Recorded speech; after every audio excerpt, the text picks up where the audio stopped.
Hello and welcome to our Green Your Commute Tools for Low Carbon Transportation webinar. My name is Emily Batosny and I'm a Sustainability Engagement Manager in the Office of Sustainability. And my co-presenter this morning is Lucy. Lucy, would you like to introduce yourself? Yes, hello, my name is Lucy Klug, she, her pronouns. I'm the mobility specialist within the Office of Mobility. All right, awesome. So this morning, we're just going to walk you through some tips and tricks to lower your carbon emissions from your commute. But we're going to start with just kind of a thoughtful reflection of thinking of how you got to work this morning. Were you working from home? Did you carpool or take a vanpool? Did you drive? Did you take the bus, walk, bike? Was it a combination of all of the above? So let's think about this, and we're going to refer back to other questions like this towards the end of this presentation. But just to begin with some level setting, we wanted to start with sharing Pitt's definition of sustainability. It's often referred to as the triple bottom line, which is the intersection of people, planet, and profit. And Pitt's definition of sustainability is balancing equity, environment, and economics so current and future generations can thrive. This definition of sustainability for Pitt was informed by the Pitt Sustainability Plan that was released in 2018. The plan guides Pitt's sustainability journey, and it has three themes: stewardship, exploration, and community and culture. Within each of those themes, there are 5 impact areas with individual goals in each of them. There are 68 goals total in all of those impact areas that we're working towards and tracking the progress of. And some of those goals you can all help out with, which is what we'll be highlighting in today's presentation. But first, a bit more about sustainability at Pitt. So through our sustainability plan, we're working to address many of these key issues. And last year, we released our progress report on the sustainability plan's 68 goals, measuring which have been met, which are on track, which are off track, and which are unclear. And this is available for you to read on our website. Specific to mobility and what we'll be talking about this morning, we do have several different goals. First, with our own individual fleet on campus, so these are vehicles that Pitt owns or leases, we wanted to reduce the greenhouse gas emissions from direct transportation 50% below baseline from 2017. For shuttles, we committed to reduce Pitt's shuttle fuel usage 3% annually between fiscal year 18 and 30. For commuting, we wanted to reduce greenhouse gas emissions from commuter travel by 50% by 2030 from a 2013 baseline. And for carpooling, we wanted to increase our active Pitt registered carpools 2% annually, vanpooling, 1 new vanpool annually between fiscal year 18 and 30. And for biking, achieve silver bicycle friendly university status from the League of American Cyclists, which we've actually completed. Right, Lucy? Yes, Oh. and we are hoping to reach gold in this current fiscal year, 2025. Amazing. So one key goal that we can all help the university reach is becoming carbon neutral by 2037. And the Pitt Climate Action Plan outlines key actions that'll help us achieve that goal, along with multiple milestone goals to help us along our journey to become carbon neutral by 2037. And you can see some of those goals in our pathway to neutrality, which details 4 different strategies for how we're going to accomplish that. And within that waterfall of strategies, commuting actually accounts for up to 3.4% of our emissions reduction strategy for our carbon neutrality goal. And that makes sense when you look at what other individual actions are the most impactful for addressing climate change and taking climate action. So this guide here comes from Project Drawdown. So this looks at global high impact climate actions that households and individuals can take. So we also know that globally, changing the way you travel is one of the top ways that we can tackle climate change, from choices like taking public transit to carpooling, switching to an EV or hybrid or e-bike, and also working remotely. And you can follow along with our progress by heading to Pitt's website to check out our annual greenhouse gas inventory, which is shown here through fiscal year 23. And you can see that we are now a little off track after some pandemic rebound from pandemic influenced years of 2020 through 2022. And much of the change to come really comes from changes that are needed in commuting, how we use energy on campus, how we travel, and things like that. So When focusing on Pitt's greenhouse gas emissions, commuting does account for, this was from our fiscal year 19 inventory. It was 16.4% of our emissions back in that pre-pandemic year.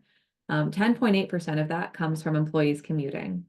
So this is almost double that of commuting students. And we wonder, why is that? Well, from a fiscal year 19 greenhouse gas inventory, we also were seeing that about 40% of students are going to be walking to campus. They live pretty close. They live in Oakland sometimes. They live right on campus. Whereas employees, about a third of employees drove alone in fiscal year 19. And that makes sense when we consider where our faculty and staff are coming from. So this was a 2018 survey of commuters done by the Green Building Alliance in their Make My Trip Count survey. And this information here shows single occupancy vehicle use coming from different parts of Allegheny County, from different parts to downtown and then to Oakland. And you can see that less than 50% of trips for single occupancy vehicles to downtown. That green area is much larger for downtown versus to Oakland in 2018. So we had a lot more single occupancy vehicle drivers coming from these further out areas to Oakland than to downtown, which has to do a lot with our transit system. Further away from urban hubs and downtown really does equate to then more emissions per person. So more likely to be driving alone, driving alone to work, to school, even the grocery store, and also driving more frequently. And those who are closer to urban hubs and downtown are just more opportunities for shared and active modes of transportation. And you can really see this, how it plays out in terms of employee commuting. So this is information that came from Pitt IT in 2020 that shows where faculty and staff live in terms of radius out from Oakland. So you see more of those folks in that 10 or 20 plus mile range who probably are going to end up in a circumstance where they don't have many transit options that are available to them. So driving alone is the mode that is most feasible for a lot of those folks right now.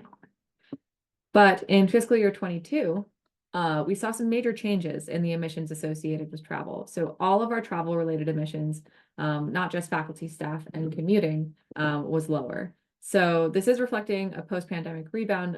Commuting was still the fourth largest greenhouse gas emissions contributor in 2022, which increased 42% compared to fiscal year 21, so a full pandemic year that year, but still 57% lower than in fiscal year 19. So all of that's to say, our emissions related to commuting are dropping due to changes in how we work since the pandemic, but they're still one of the most significant decisions that we can make on an individual basis to reduce our emissions. In our fiscal year 23 inventory, commuting did hold relatively steady while overall emissions increased. So we do know that it seems like even though our pandemic influenced trends, many of them are rebounding, the savings that we found from commuting due to folks switching to flex work and working from home seem to have held steady. So we are anticipating that these commuting emissions will remain around the same in terms of the percentage of their contribution to our overall greenhouse gas inventory. So now I'm going to pass things over to Lucy to talk a little bit more about our commuter survey. Thank you. So now diving a bit deeper into our results from the 2022 commuter survey. So this is our mode split results. So as you can see, it shows basically how everyone is getting around and which specific modes that they're taking. In fall 2022 is when we conducted this commuter survey. So we asked all Pitt affiliates, which includes students, faculty, staff, and contractors, to participate in this survey. These results are really valuable for providing insight into our commuting choices and to help inform and guide our strategies, programs, and infrastructure investment planning. So just a little breakdown here, as you can see, about 50% of individuals were commuting via active and shared modes of transportation. So active modes include these human-powered modes, so walking, biking, using scooters, wheelchairs, so on. And then shared modes include transit, shuttle, and shared passenger vehicles. So active and shared was about 50% of individual commute modes, which is awesome. And then notably, only about 38% of individuals reported commuting via single occupancy vehicle. So just to contextualize this a bit more, looking at the Make My Trip Count commuter survey. Oops, I keep clicking it one too far. Oh man. Here, do you want me to control the slides? I can Let's just see. advance them if you like. Um, Here you go. Oop. Or I'm trying to. I don't know if it's letting me. it's being There we sensitive. go. There you Okay. go. So, well, looking at the Make My Trip Count results from 2018, we actually had about a 7% increase in active modes of transportation and then about 4% decrease in driving alone. So this is likely as a result of more remote work, as Emily mentioned before, and just this post-pandemic, still kind of in the pandemic difference in our work habits and what our work will allow us to do via commuting. And then, so looking ahead to our predictions for commuting, we're projecting that active modes increase for students and employees while driving alone will decrease by fiscal year 2035. So this presentation is really helpful in giving y'all some tools to find different ways to commute sustainably. So as Emily mentioned, our commuting choices play a huge role in our personal carbon emissions and greater institutional and regional sustainability goals. So now we're going to dive into some of the tools you can use to find commuting options that are sustainable and work for you. So just a little reflection, what apps or services do you use for transportation or have you heard of for using transportation, finding transit options, bike share? There's a ton of options here. Yeah, reflecting on what we use. Commute Info has a really great platform that's actually set up by the Southwestern Pennsylvania Commission, which plans and develops programs for community development in Southwestern Pennsylvania, transportation being a huge focus of their programming. So Commute Info promotes sustainable commuting options through this simple platform, which can be used on a web browser or through the Commute Info app. And Pitt actually just recently developed our own Pitt-specific landing page. If you use the link on this page, so commuteinfo.agilemile.com/Pitt. Whenever you sign up and make an account, you'll verify your affiliation with Pitt through your Pitt email, and then have the option to either match with the public that's commuting to Oakland or wherever you might be going, or only match with Pitt employees or students to find ride shares or transit buddies or whatever you might be looking for commuting. But this is just a great resource for finding rides and finding commute options that work for you. And so now we're going to demonstrate how to use the Commute Info platform. So Emily is going to show us how to find a commute option from Bethel Park into Oakland. So, can everybody see my screen okay with Yes. Commute Info? All right. So once you log in to Commute Info and create your Pitt verified account, you'll be asked to enter your own commute and save it to your account along with your schedule. And then you can always go in and also check your own commute. You can say find rides for my commute, or you can do kind of a test from anywhere around Pittsburgh. And what your start and end location will show you is a variety of options, not only ride sharing, but also van pooling, your transit options, maybe some bike routes or walking routes.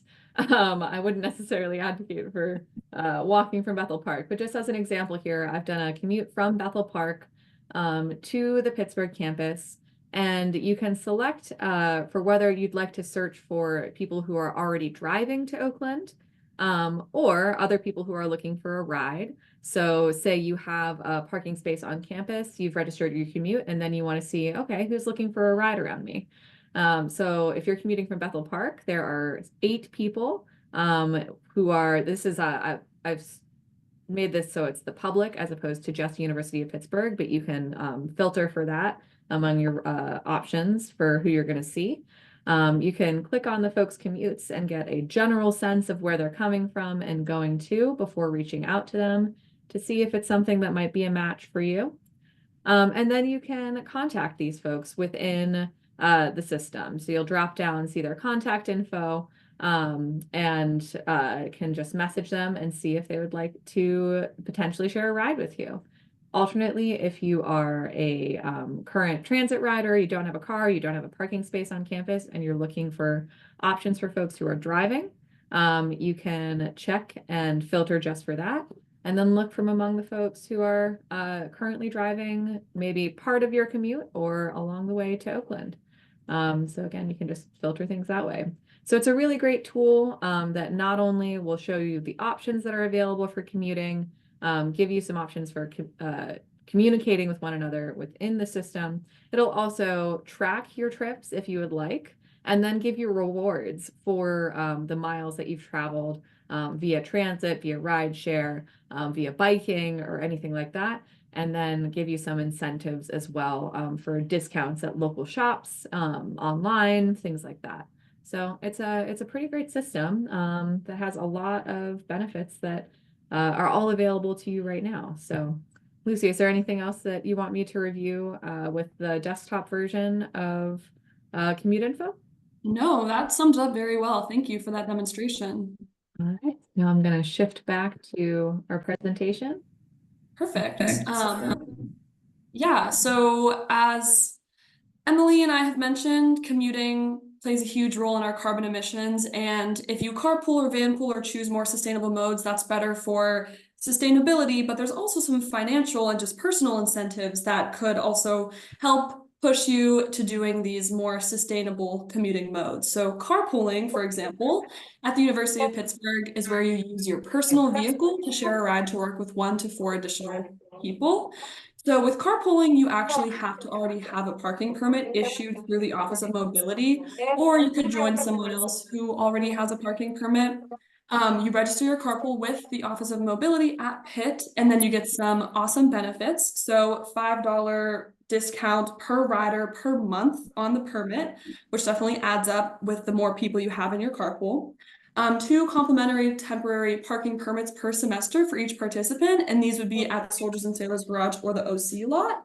And then you also have access to the emergency ride home reimbursement program. So this is for if you need to get home for any reason, you don't want to leave your carpool group, or your carpool group isn't going to leave at the same time as you, but you need to go somewhere. You can actually arrange your own ride home via Uber, Lyft, whatever it may be. Keep your receipt and then submit a reimbursement form to Commute Info, and they will reimburse you for that ride. So this is a great resource if you have to get home for whatever reason. I believe you have about $100 per term for emergency ride home. So you have a lot of options here and flexibility, which is really helpful. Also, you can register your carpool with Commute Info. And if you don't have a parking permit with university, you're still eligible for the emergency ride home reimbursement program, even if you're not a specifically University of Pittsburgh carpool.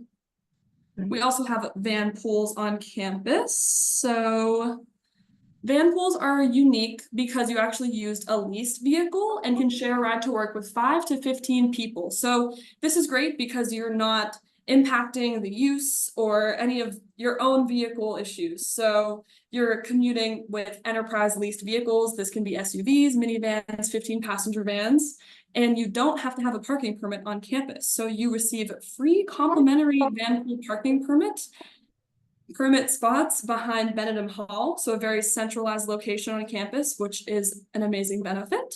And similar to the carpools, you also receive 2 complimentary temporary parking permits per semester, and again, access to the emergency ride home reimbursement program. And so similarly to carpools, the more people that are in your van pool or more people that are in your ride share, the more money you'll be saving. And so those are the rideshare options that we have on campus. Now passing it over to Emily to talk about our public transportation resources. Yeah. So next up, as you're probably already aware, all university faculty and staff, as well as students, can ride all PRT buses, trolleys, and inclines within Allegheny County fare free with their valid and current Pitt ID. So the Mobility Office recommends using the Transit app when riding with Port Authority or PRT. The Transit app is a real-time app that helps users navigate urban areas like Pittsburgh. So what you can do in the app is plan trips, view your schedules and routes. You can compare route options using real-time data. You can watch your bus approaching on a map in real time, see real-time arrivals for nearby buses instantly.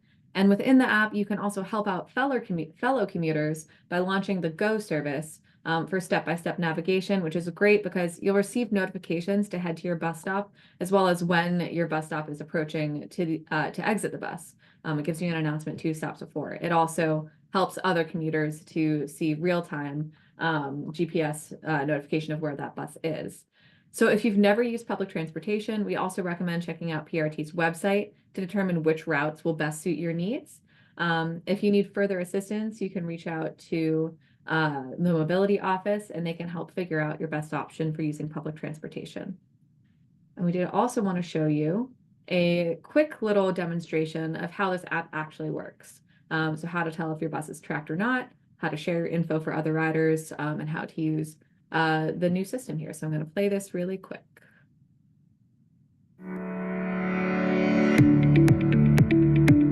Hi, I'm Nicole. Today I'm going to show you how to use a PSTA-endorsed trip planning and real-time app called Transit. Start off by downloading Transit from your app store. Once you've opened the app, it will ask you for permission to access your location. Tap Got it, and then Allow. For this tutorial, I'm going to the settings to just show the bus. Now the app shows you where you are and the bus is near you using PSTA's real time. You can toggle back and forth between directions by swiping left and right. To plan a trip, tap this arrow and enter your origin and destination. Set your departure time by tapping Leave Now. You can choose to plan your trip ahead of time, but for today, we'll select Leave Now. Tap on the route that best meets your needs. Then tap Go to receive audio and visual directions. To get the most accurate information, go ahead and follow the prompts. And that's it. You're ready to go. There are a couple of other handy features too. We can set a reminder by tapping the bell. This will help keep you on time. To minimize the Go feature, simply drag it down. To expand Go, tap the bottom of the screen. And if you want to exit Go, simply tap here.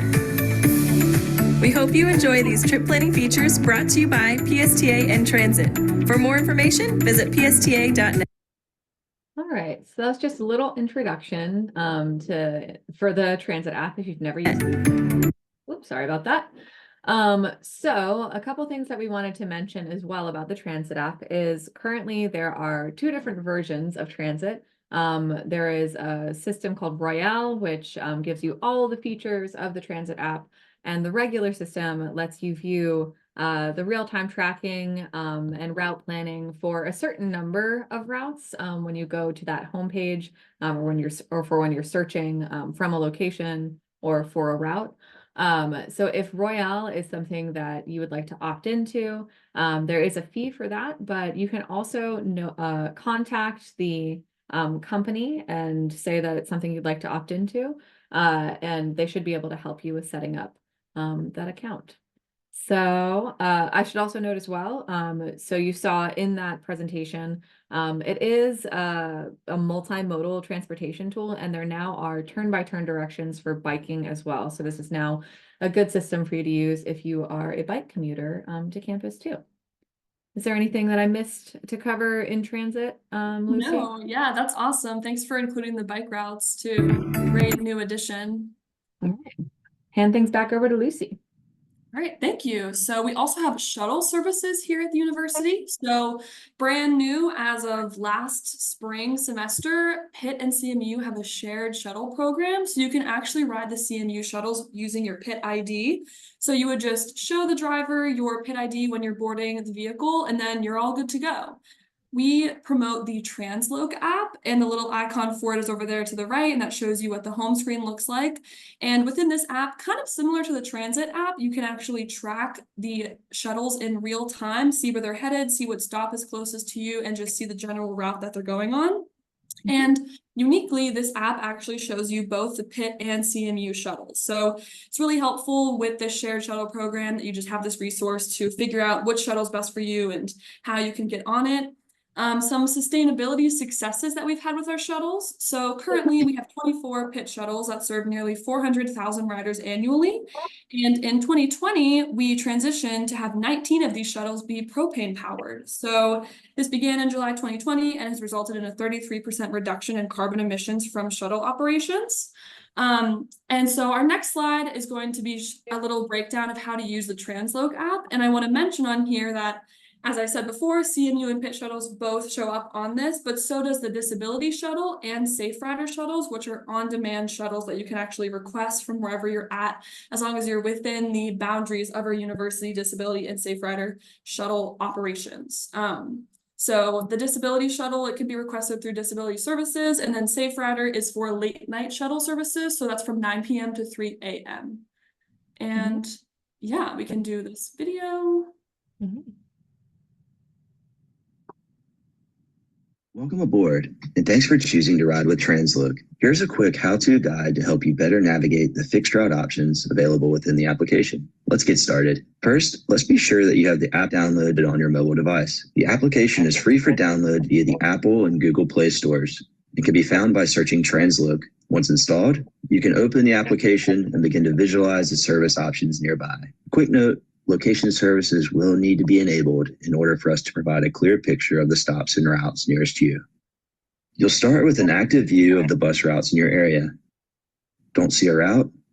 Move around on the map, then tap the Load Routes in this area prompt as needed. Note that you can interact with the map to better visualize the route and stop options in your area, as well as vehicle markers to see capacity levels for buses nearing your location. The default listing will show the 5 routes in service nearest you, but the list can be reduced or expanded as needed, with 10 being the maximum number of routes that can be shown at one time. To add or remove routes from the list, just tap the colored oval next to a route. Let's say that you've narrowed your search and are hoping for more details. You can either select a route or interact with nearby stops to see which routes are currently servicing that location. You can now access arrival times and ETAs, along with any alerts or announcements that might impact your use of that route, including holidays and service outages. Stops can be pinned or favorited for future reference and stored within the Me tab included in the navigation bar towards the bottom of your screen.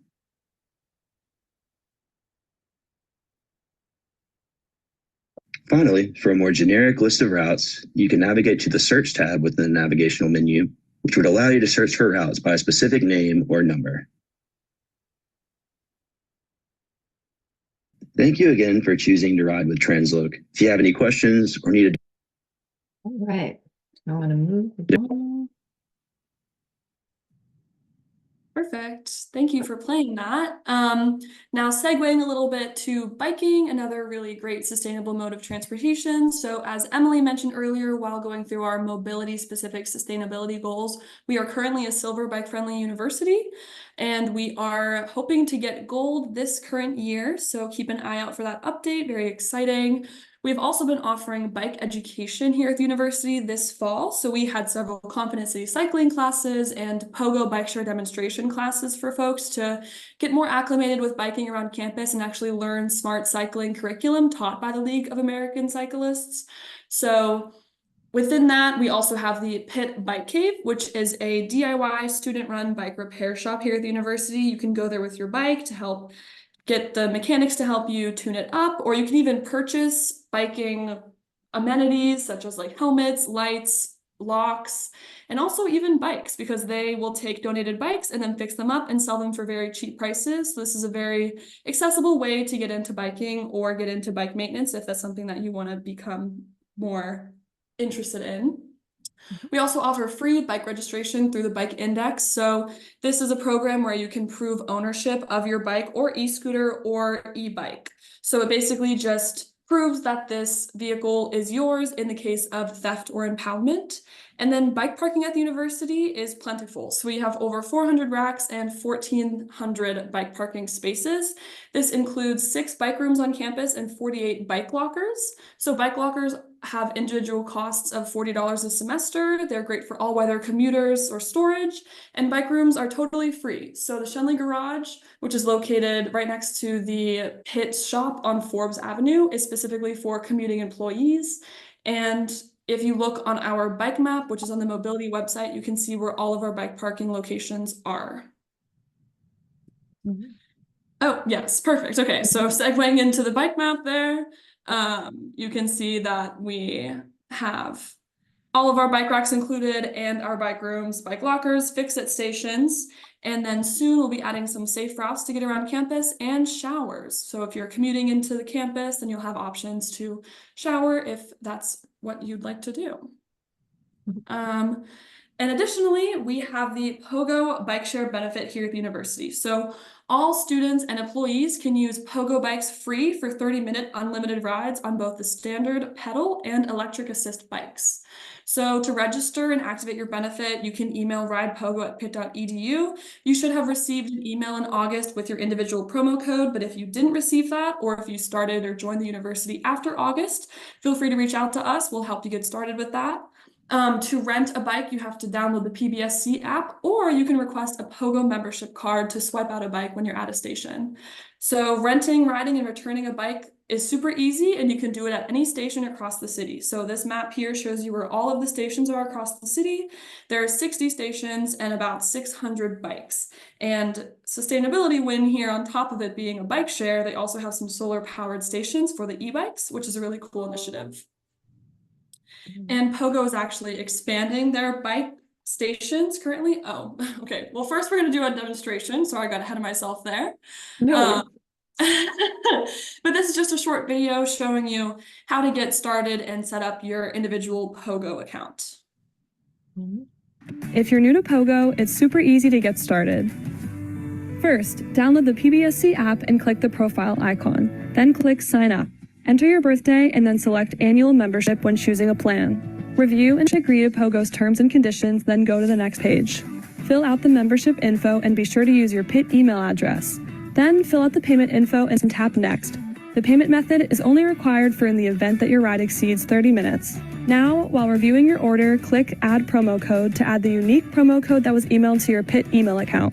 Your cart should instantly update to reflect the discount. Once complete, tap Place Order and you're ready to ride. Finding bikes is easy and convenient to do in the app using the map feature. To rent a bike, click on the lock icon and scan the QR code on the bike you want to rent. To return the bike, simply slide the bike into an available dock and wait for the green light to confirm the bike is locked. When riding, be sure to wear a helmet that fits properly, obey all traffic laws, yield to pedestrians, and be alert and predictable. Happy cycling, Panthers! All right. Thank you, Emily. Yeah. So as I began to mention before this demo, POGO is expanding their stations across the city, and they are seeking feedback from the Pittsburgh community. So they're anticipating to add 53 new stations in 2025. And they would love if you could suggest a new station or comment on their proposed station. So as you can see this map, the gray dots are the current POGO stations and the orange dots are the proposed phase 3 expansion. And then very exciting update, phase 4 expansion will be out into the more suburban, further away from downtown locations. So POGO is hoping to expand even more outside of the city, which would be great for our ridership and more sustainable commuting options. And there's a link on that page for how you can comment on the POGO expansion. Yeah. So continuing with biking resources in the city, Bike Pittsburgh is our local bike nonprofit advocacy organization. So they produce bike maps, which show you all of the updated bike infrastructure. So bike lanes, safe routes, neighborways, all across the city. They also have a biking 101 guide, which is really helpful and very Pittsburgh specific. And then also an e-bike guide. So giving you all the tips and tools and resources about how to use your e-bike, charge it properly, store it properly, and so on. And more feedback opportunities. So Pittsburgh Regional Transit is doing a bus line redesign currently, and they are seeking rider input. So if you ride the bus or are looking to ride the bus in the future, want to explore your transit options, this is the time to put your feedback into the PRT bus line redesign draft that they currently have out. So if you go to that website or scan the QR code here, you can search through all the routes and either comment generally on the redesign or look at specific routes and comment on them one by one. So this is a great opportunity. This public feedback session is open until January 21st or January 31st of 2025. So until the end of January is for feedback time of this specific redesign draft. All right. And just want to say thanks for watching this video this morning. and leave you with some questions for reflection. So a little bit earlier in 2024, Bike Pittsburgh, another advocacy group called Access Mob Pittsburgh, and AARP, as well as Pittsburghers for Public Transit, organized a Week Without Driving campaign, where they asked folks to commit to not driving alone for an entire week and share their experience, because 30% of Allegheny County residents actually do not, or Pittsburgh, sorry, City of Pittsburgh residents do not have a car. And so doing the exercise of not driving for a week is a really good opportunity to gain insight into what it's like to get around with other modes of transportation, be they transit, multimodal, walking, biking, or carpooling with other people. So we want to leave you with these questions for reflection. How would you get to campus in a week without driving? And how would you like to get to campus? So reflecting on those questions, we'd really encourage you to take some of these tools and resources into use as you go forward. Register your commute for potential carpooling or vanpooling. Go and check out those biking resources, see if any of them are an option for you, and look into the PRT bus line redesign. See if there's some feedback that you can offer there, and review some of the changes that they're proposing to see if it might make your commuting options more low carbon. So with that, we're going to close things out. Thank you so much, Lucy, for joining today and sharing all of these resources. And if you would like to follow up with me or with Lucy, you can reach us with questions at our emails here. And also check out sustainable.pitt.edu for more resources on how to get to campus sustainably and be sustainable once you're here. So thanks everybody for joining. Thank you, Lucy. Thank you. All right. Bye. See ya.